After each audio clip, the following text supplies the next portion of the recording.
Hello everybody, myself Prasant Mukhopadhyay, faculty member Electrical Engineering Department, Greater Kolkata College of Engineering and Management. In our power electronics and drives class, actually we are discussing about DC and AC drives. So in the last class we have discussed about the speed control of AC motors and different methods of say speed control of AC motors we have discussed so far, and today we'll discuss in this lecture actually the high voltage DC transmission system. Actually in this lecture we'll discuss about something about this high voltage DC system. Actually what is with a brief introduction of high voltage DC, and what is the need for high voltage DC, and what are the components of high voltage DC, and what are the different HVDC links, that is the types of HVDC links, its advantages and disadvantages.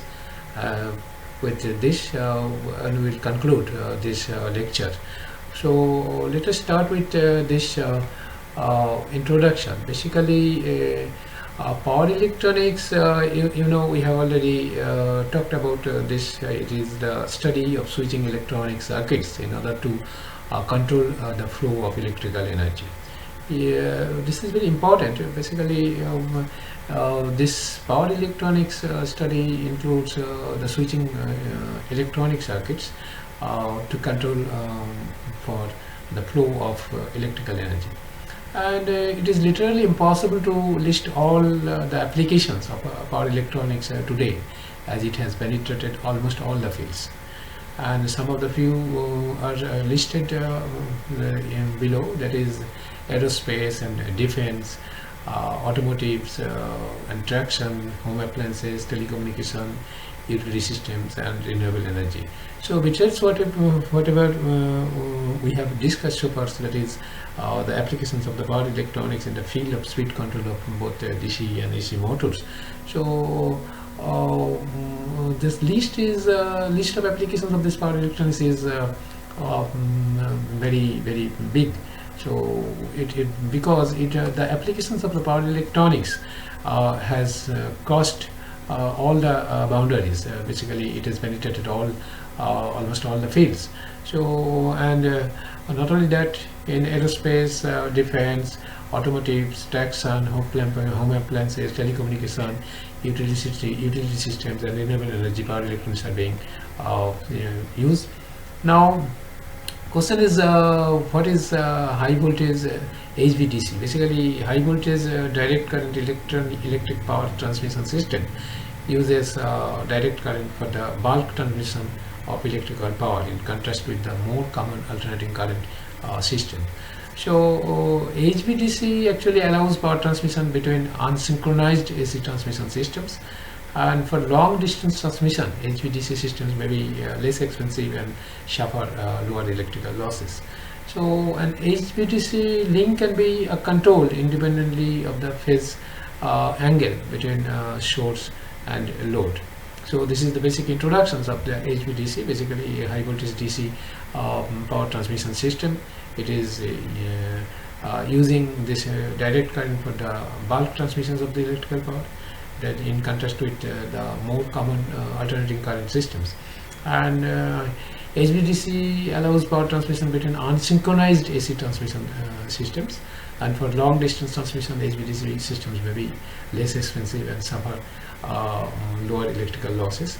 And HVDC link can be controlled independently of the phase angle between a source and the load. Now question is why HVDC? What is the need for HVDC? And you know, as the load demand increases for higher efficiency, there must be only two possibilities. So to increase the generation, and next one is minimize the losses. So definitely as say civilization go on increasing, demand for energy is also going increasing day by day. So if we want to cater this increased demand with say better or higher efficiency. So what are the possibilities are left? So possibilities, maybe you have to increase, you have to generate more power, and or otherwise, if you want to say continue with the existing systems, you have to minimize the losses. So not all, so that is the way. So if we think about the say besides generations, we have to minimize the losses also to say cope up with this increased demand. Then the losses which occur at all stages in the system, at generation, transmission, and say distribution level. So you can't ignore losses in any stage. It is everywhere. So starting from generation, transmission to at the end level, that is distribution level. So as the losses are greater in AC than DC, the losses can be generally reduced by HVDC transmission. Of course, when you have studied this power system in details, you will find that, or you have already seen that losses are more in AC than DC. So then, if AC system can be converted into DC, then loss can be automatically be reduced. So that's why the losses can be greatly reduced in high voltage DC systems. And although there are certain advantages of HVDC systems, but also have the some sort of limitations also. So what are the components of HVDC? Basically, components are very related with our power electronics applications, that is converters, smoothing reactors, harmonic filters, reactive power supplies, electrodes, DC lines, and AC circuit breakers. So these are very important components: converters, smoothing reactors, harmonic filters, reactive power supplies, electrodes, DC lines, and AC circuit breaker. Okay. Now then what is the converter parts? The converter parts perform AC to DC and then DC to AC conversion, because first of all your generation process are AC. So then you have to convert this, if you want to say implement HVDC transmission, then you have to convert AC to DC. But your end user and their applications, say appliances are all AC. So then ultimately you have to convert DC again into AC. So this is the converter part, and HVDC converters are usually built as 12 pulse circuits and consisting of valve bridges and transformers. Okay, and smoothing reactors. Basically, smoothing reactors are serially connected reactors inserted in DC system to reduce harmonic currents and transient overcurrents and or current ripples in DC systems. So to prevent commutation failure in inverter. So this is the function of the smoothing reactors. So smoothing reactors are serially connected reactors inserted in DC systems to reduce harmonic currents and transient overcurrents and or current ripples in DC systems, and to prevent say commutation failure in inverter.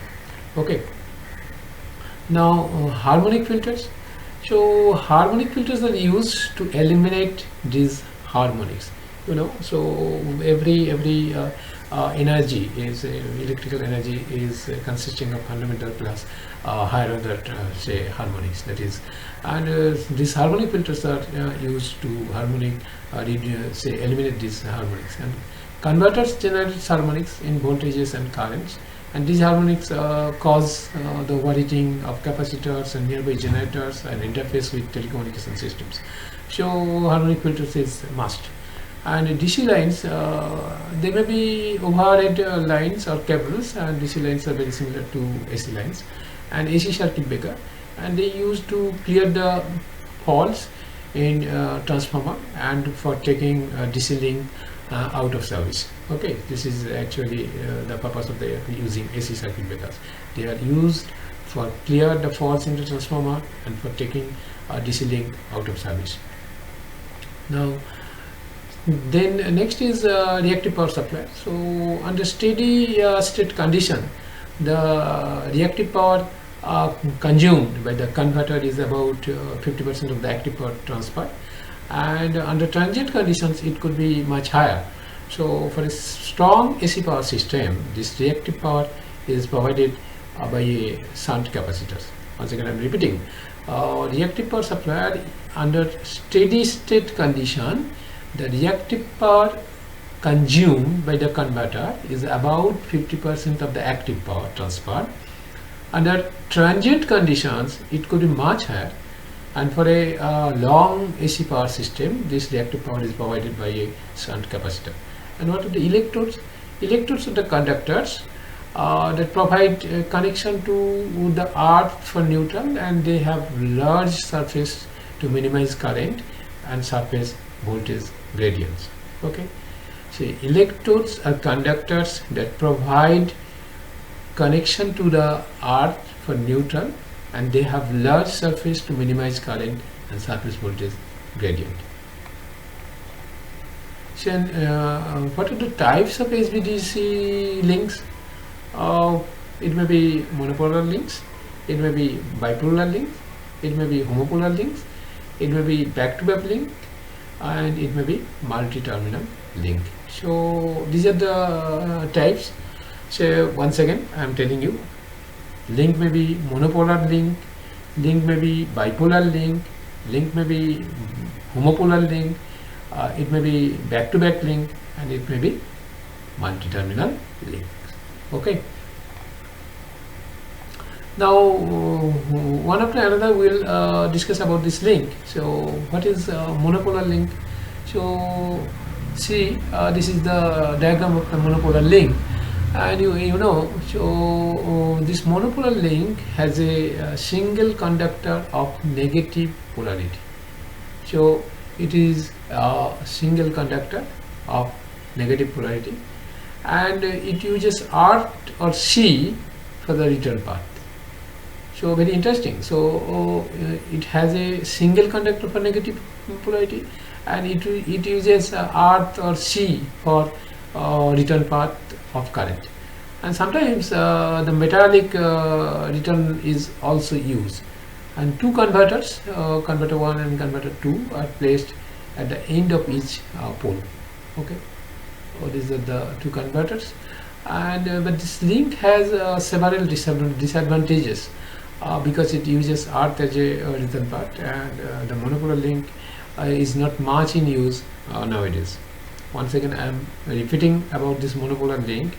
It has a single conductor of negative polarity.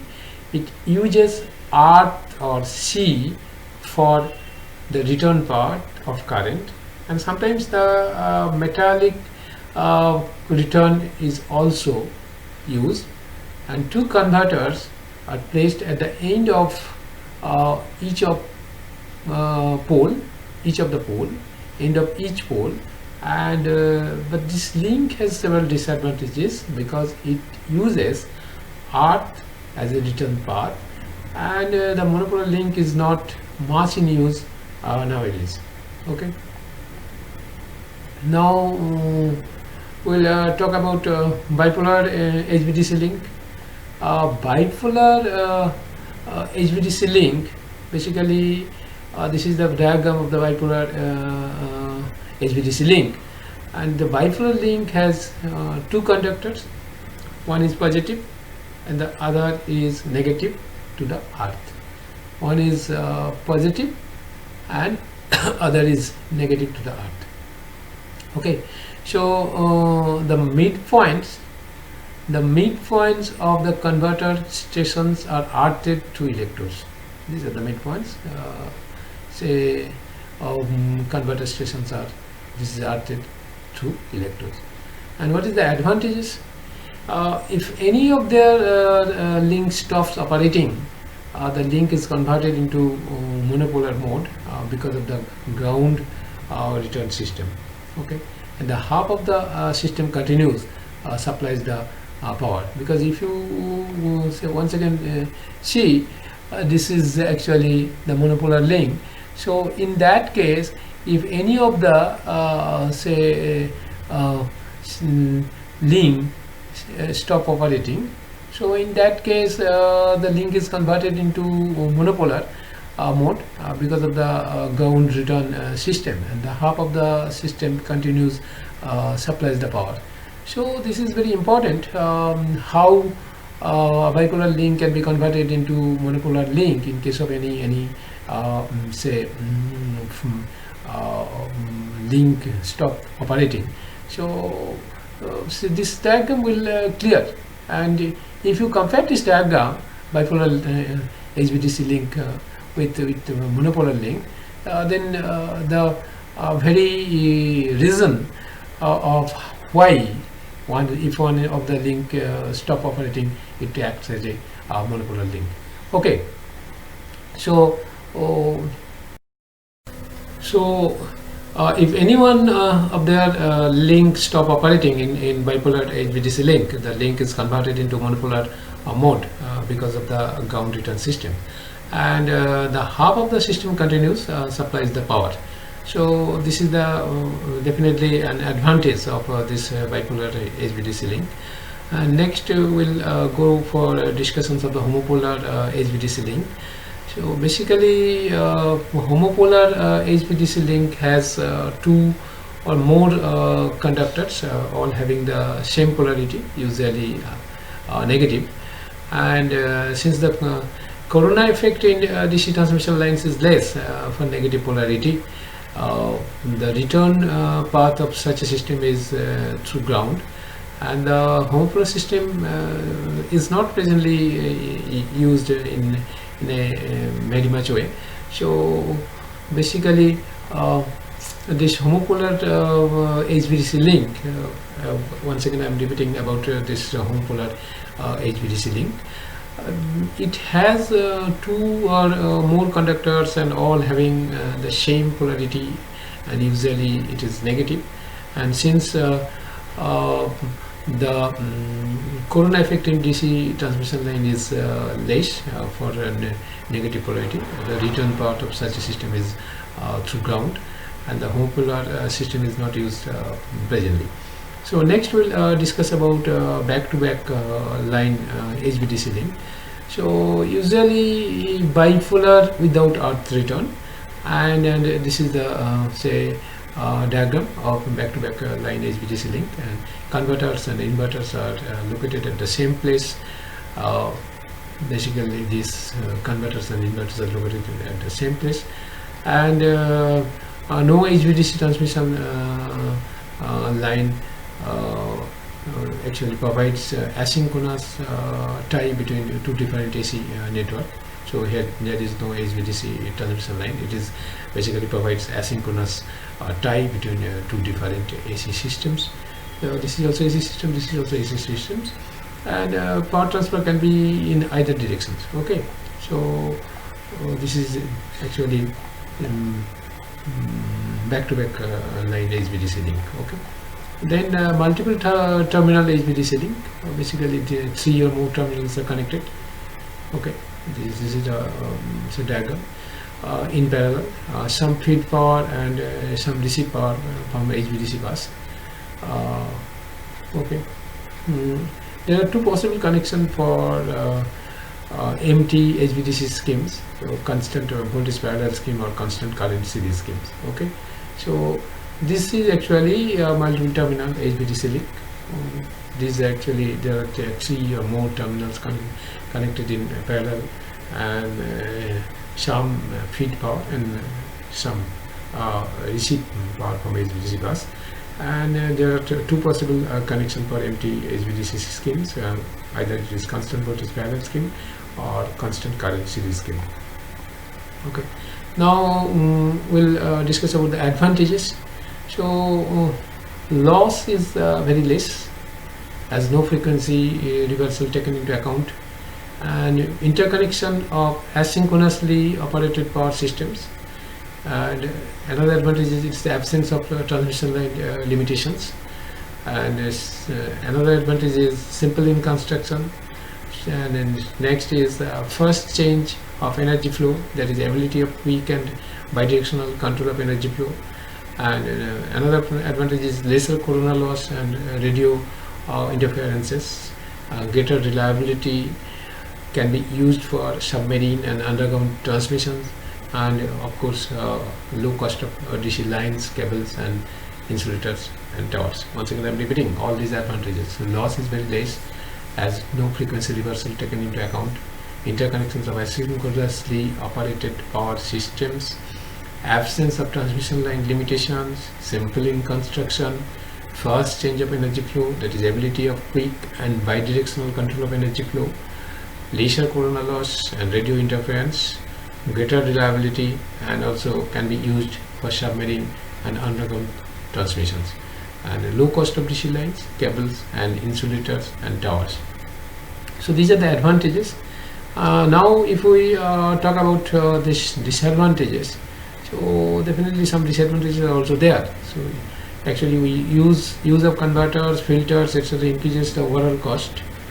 Expensive inverters with limited overload capacity, and DC circuit breakers are more expensive.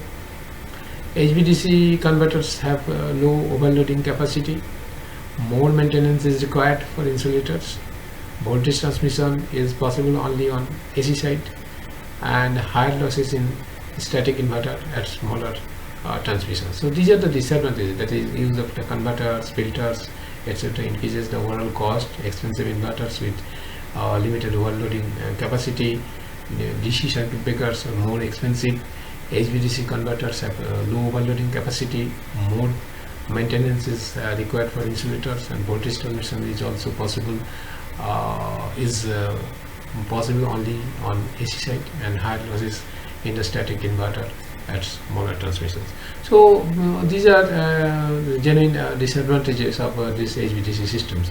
So if we say recapitulate what we have discussed in today's lecture in once again, so what we are finding that it is another big area of applications of power electronics, and that is high voltage DC systems. And we have generally we have initially talked about this what is HVDC in its introductory part, that is why HVDC, what is the need for it, what are the components of HVDC, what are the types of the HVDC link, what are the advantages, disadvantages and overall conclusions of these systems. So once again I am repeating, basically it is using as a switching electronic circuits in order to control the flow of electrical energy. And so besides different area, so a large area of applications of the power electronics, aerospace, defense, automotives, trucks, and home appliances, telecommunication, utility system and renewable energy. So actually HVDC transmission systems is basically used for in direct current for the bulk transmission of electrical systems, and HVDC allows power transmission between unsynchronous AC transmission systems. And for long distance transmission, the HVDC system may be less expensive and suffer lower electrical losses, and HVDC link can be controlled independently of the phase angle between source and the load. And why it is needed? Because with increased demand, either you have to increase the generations or you have to minimize the losses. And to minimize the losses, since losses occurs at every stages, that is generation, transmission and distribution, we can use HVDC.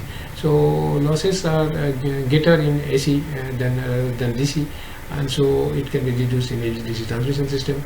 And certain advantages, of course, HVDC systems are, and also have some limitations. And components are converters, smoothing reactors, harmonic filters, reactive power supplies, electrodes or DC lines, and AC circuit breakers. So converters actually basically perform AC to DC and DC to AC conversions, and converters are used basically 12 pulse circuits and consisting of valve, bridges and transformer. And smoothing reactors are used in the DC system to reduce harmonic currents and transient overcurrents and or current ripples in the DC system and prevent commutative failure in inverters. And harmonic filters are used to definitely eliminate the harmonics, and what are the harmonics generated by the converters in voltage and current, and these have will cause the overheating of the capacitors and thereby generators and interference with the telecommunication system. So DC lines may be either it is overhead lines or cables, and DC lines are very similar to the AC lines, and AC circuit breakers are used for clear the faults in the transformer and taking the DC link out of service. Reactive power suppliers under steady state condition, the reactive power consumed by the converter is about 50% of the active power transfer, and under transient condition it could be much higher, and for a strong AC power system this reactive power is provided by a shunt capacitors. And electrodes are conductors that provides connection to earth for neutral, and they have large surface to minimize current and surface voltage gradients. So there are different types of HVDC links. It is monopolar, bipolar, homopolar, back-to-back links, and multi-terminal links. So monopolar links, this is the diagram. It has a single conductor of negative polarity. It uses earth or C for the return part of the current, and sometimes it is a metallic return are also used. And two converters are placed at the end of each pole, and this link has several disadvantages because it uses earth as a return part, and the monopolar link is not much used in nowadays. And bipolar, it has this is the diagram. It has two conductors, one is positive and the other is negative, and other is negative to the earth, and the midpoint of the converters stations are earthed through electrodes. And advantages is that if any of the links stop operating, the link is converted into monopolar mode because of the ground return system, and the half of the system continues supplies the power.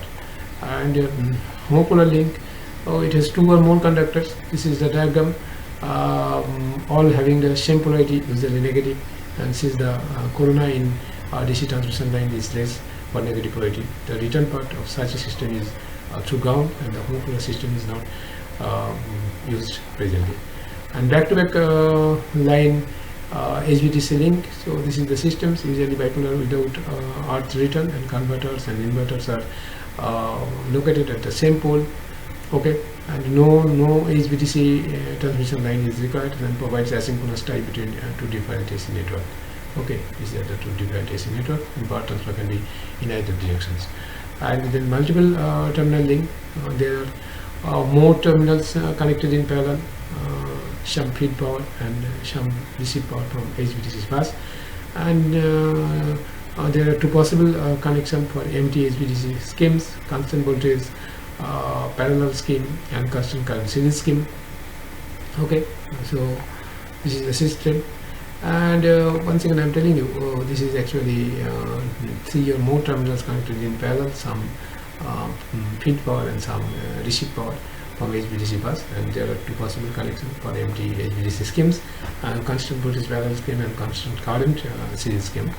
And of course we have advantages, discussed about advantages, because loss is very less, as no frequency reversal taken into account, interconnection of the asynchronously operated power systems, absence of transmission line limitations, simple in construction, fast change of energy flow, that is ability of quick and bidirectional control of energy flow, lesser corona loss and radio interference, greater reliability, and can be used for submarine and underground transmission, low cost of DC lines, cables, insulators and towers. And disadvantages are also there: use of converters, filters, etc. increase the overall cost, expensive inverters with limited overloading capacity, DC circuit breakers are more expensive, HVDC converters have low overloading capacity, and more maintenance is required for insulator. Voltage transmission is possible only on AC sides, and higher losses in the static inverter, that's motor transmission. So that's all about the power electronics applications in HVDC systems, high voltage direct current transmission system. So I have taken the help of the different say materials available in the internet, and also the help of books of power electronics by P.C. Sen, then Mohammad Rashid, then P.S. Bimba, say Singh Khanjandani, power electronics.